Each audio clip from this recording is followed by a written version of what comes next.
নমস্কার বন্ধুরা, blogs with রূপা চ্যানেলে আপনাদের সবাইকে স্বাগত জানাই। আজকে আমি একটি একেবারে মশলা ছাড়া শুধুমাত্র পাঁচফোড়ন দিয়ে বানিয়ে দেখাবো সুস্বাদু একটি রেসিপি, যেটা গরম ভাতের সাথে খেতে অনবদ্য লাগে, ভীষণই টেস্টফুল। আজকের এই রেসিপিটি আমার কে কোথা থেকে দেখছো এটি কমেন্ট করে জানাবেন অবশ্যই। আর যদি আজকের এই ভিডিওটি ভালো লেগে থাকে অবশ্যই বন্ধুবান্ধব, আত্মীয় স্বজন সবার সাথে শেয়ার করে দেবেন এবং ভিডিওটি দেখার পূর্বেই ভিডিওটিতে একটি লাইক দিয়ে কন্টিনিউ করবেন। পুরো ভিডিওটা দেখবেন, স্কিপ করে দেখবেন না। আশা করছি আপনাদের ভীষণ ভালো লাগবে। তো চলুন আজকে আমি কিভাবে বানিয়ে নিচ্ছি এই সুন্দর কুমড়ো আর পুঁই শাকের রেসিপিটি। আমি তার জন্য দেখো একদম ফ্রেশ, খুব সুন্দর, একদম টাটকা টাটকা, একদম বর্ষার পুঁই শাক নিয়ে নিয়েছি। আর পুঁই শাকগুলোকে আমি সুন্দর করে কেটে নিচ্ছি। দেখুন পাতাগুলো এত সুন্দর আর এতটাই নরম আর ফ্রেশ, তাজা একদম, সেটা দেখলেই বোঝা যাচ্ছে। তো আমি পুঁই শাকগুলোকে কেটে নিচ্ছি। দেখো পুঁই শাকটাকে কেটে নিয়েছি আর পুঁই ডাঁটাগুলোকেও আমি দুখণ্ড করে কেটে নিচ্ছি। এই রকমভাবে আমি পুঁই শাকটা পুরোটাই কেটে নেব, মানে আমার যতটা পরিমাণে লাগবে ততটা আমি কেটে নিচ্ছি। আমি এখানে যতটা নিয়েছি ততটা কিন্তু আমার লাগবে না, তো আমার যতটা পরিমাণে আজকে রান্নার ক্ষেত্রে লাগবে আমি ততটা নিয়ে নেব, বাকিটা আমি রেখে দেব পরবর্তী আরেকটা রেসিপির জন্য। এবারে পুঁই শাকগুলোকে এইরকমভাবে দুখণ্ড করে ডাঁটাগুলোকে কেটে নেব, যেহেতু একটু মোটা আছে সেই জন্য।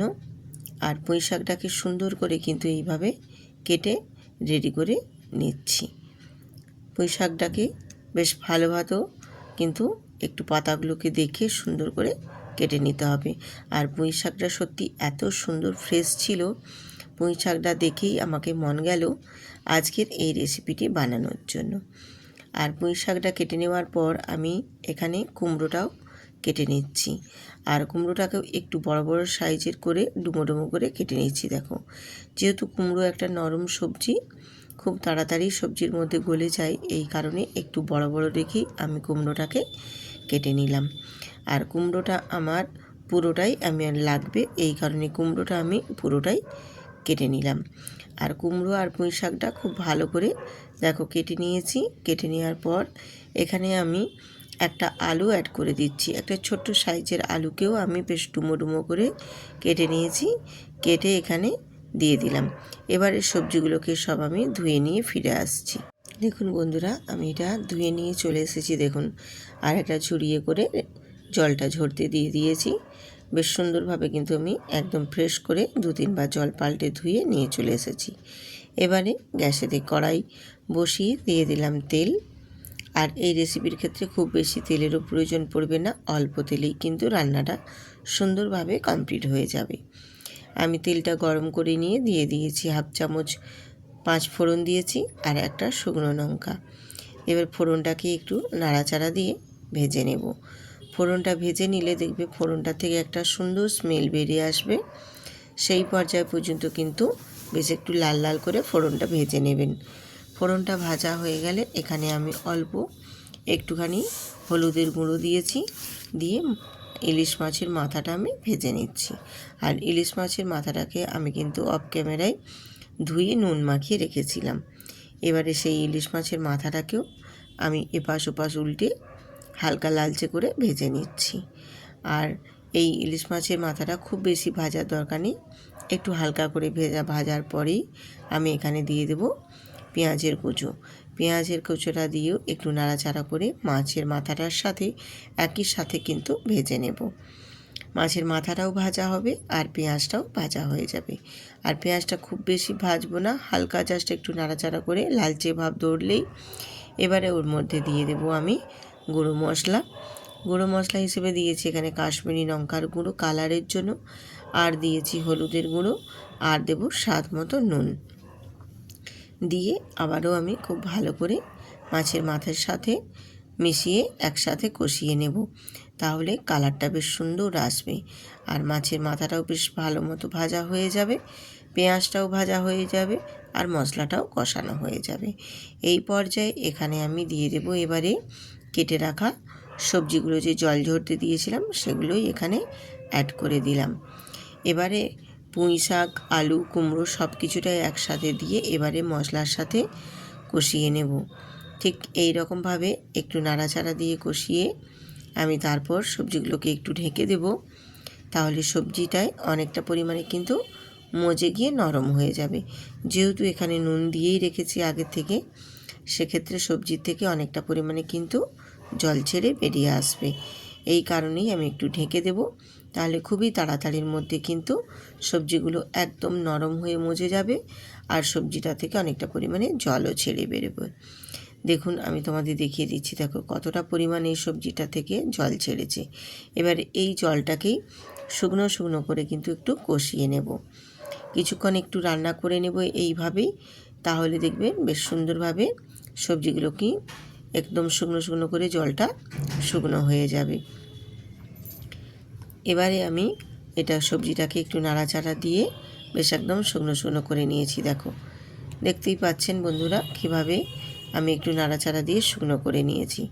আর এইভাবে একটু কষিয়ে নেওয়ার কারণে সবজিগুলো কিন্তু অনেকটা পরিমাণে এখানেই সেদ্ধ হয়ে যাবে। আপনাদেরকে আমি একটা কেটে দেখিয়ে দিচ্ছি, আলু দেখুন কতটা পরিমাণে কিন্তু সেদ্ধ হয়ে গেছে। এবারে যেইটুকু বাকি আছে পরবর্তী রান্নাতে আমার সুন্দরভাবে একদম সেদ্ধ হয়ে যাবে। বেশ সুন্দর করে দেখো মশলাটা কষানো হয়ে গেছে সবজিগুলোর সাথে। এবারে এখানে অল্প আমি একটু জল দিলাম, একেবারেই অল্প দিয়েছি, কারণ সবজিটা আমার মোটামুটি এখানে 90% মতো সেদ্ধ হয়েই গেছে। আর যেটুকু বাকি আছে সেটুকুই অল্প সামান্য জলেই হয়ে যাবে। এবারে ফুট উঠে আসলেই আমি এবার একটা ঢাকনা দিয়ে ঢেকে দেব। আর ঢাকনা দিয়ে ঢেকে সবজিটা আমি রান্না করে নিয়েছি। তার কারণে সবজিগুলো বেশ সুন্দরভাবে একদম পারফেক্ট সেদ্ধ হয়ে গেছে। আর আমি একটু খুন্তি দিয়ে একটু ঘেঁটে ঘেঁটে দিচ্ছি এইভাবে, তাহলে সবজিটা বেশ একটু ঘাঁটা ঘাঁটা ভাব হবে, একদম গোটা গোটা চেয়ে থাকবে না। আলু আর কুমড়োটা বেশ সুন্দরভাবে একদম সবজির সাথে মিশে গিয়ে একটু মাখো মাখো ভাব আসবে। এই রকমভাবেই কিন্তু আমাদের বাড়িতে একটু পছন্দ করে যে কোনো সবজির ক্ষেত্রে। আর যদি তোমাদের না পছন্দ হয় তাহলে খুন্তি দিয়ে নাড়াচাড়ার দরকার নেই, কিন্তু একটু ঘেঁটে ঘেঁটে দিলে কিন্তু খেতে বেশ ভালো লাগে। আর ঠিক নামানোর আগে অল্প একটু চিনি দিয়ে একটু নাড়াচাড়া করে নিচ্ছি। চিনিটা অবশ্যই দেবেন, কারণ সবজির রেসিপিতে কিন্তু একটু চিনি দিলে খেতেই বেশ ভালোই লাগে। আর সবজিগুলোকেও একটু ঘাঁটা ঘাঁটা করে নিয়েছি। দেখো আশা করি দেখলে বুঝতেই পারছেন যে সবজিটা কতটা পরিমাণে একদম গোটা গোটা ছিল, সেই জায়গায় কত সুন্দরভাবে ঘাঁটা ঘাঁটা হয়ে গেছে। এবারে আমি চিনিটা দিয়েছি, চিনিটা দিয়ে আবারও একটু নাড়িয়ে সব কিছু সবজির সাথে মিশিয়ে কিছুক্ষণ আবারও রান্না করে নিয়েছি। তাহলে চিনিটা বেশ খুব ভালো মতো একদম মেজারমেন্ট মতো সব কিছুর সাথে মিশে গিয়েছে আর টেস্টটাও বেশ সুন্দরভাবে আসবে। এই পর্যায়ে এবার আমি গ্যাসটা অফ করে নামিয়ে নেব, কারণ আজকের আমার এই ইলিশ মাছের মাথা দিয়ে কুমড়ো পুঁই শাকের রেসিপি একদম কমপ্লিট হয়ে গেছে। গ্যাসটা অফ করে দিয়েছি, অফ করে এবার নামিয়ে তারপর আমি একটা পাত্রে ঢেলে নিয়ে আপনাদের দেখিয়ে দিচ্ছি। দেখুন কতটা সুন্দরভাবে আজকের এই পুঁই শাকের রেসিপিটি সুন্দরভাবে রেডি করে নিয়েছি। এটা গরম গরম ভাতের সাথে কিন্তু খেতে ভীষণ ভালো লাগে, আর কিছুই লাগবে না, এই এক পদ দিয়েই কিন্তু খাওয়া হয়ে যাবে। এত টেস্ট হয়, কোনো মশলা লাগবে না, কোনো মশলা দেওয়ারও দরকার পড়বে না। শুধুমাত্র জাস্ট 5 ফোড়ন আর শুকনো লঙ্কা ফোড়ন দিয়েই এই সবজিটা বানিয়ে নিতে পারেন। এত টেস্ট হয় অসাধারণ। একবার হলেও বাড়িতে বানিয়ে দেখবেন, তারপর আমাকে কমেন্ট করে জানাবেন কতটা সুস্বাদু লেগেছে আজকের এই কুমড়ো পুঁই শাকের রেসিপিটি। তো রেসিপিটি যদি ভালো লেগে থাকে অবশ্যই কিন্তু ভিডিওটিতে একটি লাইক দিয়ে আমার পাশে থাকবেন। আজ এখানেই রাখছি।